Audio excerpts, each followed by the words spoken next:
Record വേഗതയിൽ പ്രസിദ്ധീകരിച്ച പരീക്ഷാഫലത്തിൽ കഴിഞ്ഞ വർഷത്തേക്കാൾ 1.3% വർധനവാണ് ഉണ്ടായത്. വിജയശതമാനം 95.47%. ഉപരിപഠനത്തിന് യോഗ്യത നേടിയ 4,42,678 പേരിൽ ഇത്തവണയും പെൺകുട്ടികൾ തന്നെയാണ് കൂടുതൽ, 96.56%. ആൺകുട്ടികൾ 94.44%.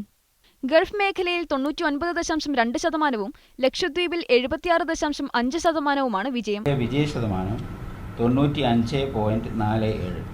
ആകെ വിജയശതമാനത്തിൽ 1.3% വർധനവാണ് ഇപ്രാവശ്യം കഴിഞ്ഞ വർഷത്തെ അപേക്ഷിച്ച് ഉണ്ടായിട്ടുള്ളത്. ഈ വർഷം എല്ലാ വിഷയങ്ങൾക്കും A+ ഗ്രേഡ് ലഭിച്ചിട്ടുള്ളത് 14,802 വിദ്യാർത്ഥികൾക്കാണ്. വിജയശതമാനം ഏറ്റവും കൂടുതലുള്ള ജില്ല റവന്യൂ ജില്ല കണ്ണൂർ 98.27. ഏറ്റവും കൂടുതൽ വിദ്യാർത്ഥികൾ ജയിച്ചത് കണ്ണൂർ റവന്യൂ ജില്ലയിലാണ്, 98.27%.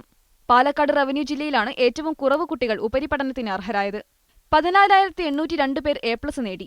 ഏറ്റവും കൂടുതൽ കുട്ടികൾ പരീക്ഷ എഴുതിയ മലപ്പുറം റവന്യൂ ജില്ലയിലാണ് ഏറ്റവും കൂടുതൽ A+ നേടിയവരുള്ളത്. യോഗ്യത നേടിയ എല്ലാവർക്കും ഉപരിപഠനത്തിന് സൗകര്യമേർപ്പെടുത്തുമെന്ന് വിദ്യാഭ്യാസ മന്ത്രി ഉറപ്പു നൽകി. സേ പരീക്ഷ മെയ് 12 മുതൽ 17 വരെ നടത്തുമെന്നും അദ്ദേഹം പറഞ്ഞു. മീഡിയ 1 തിരുവനന്തപുരം.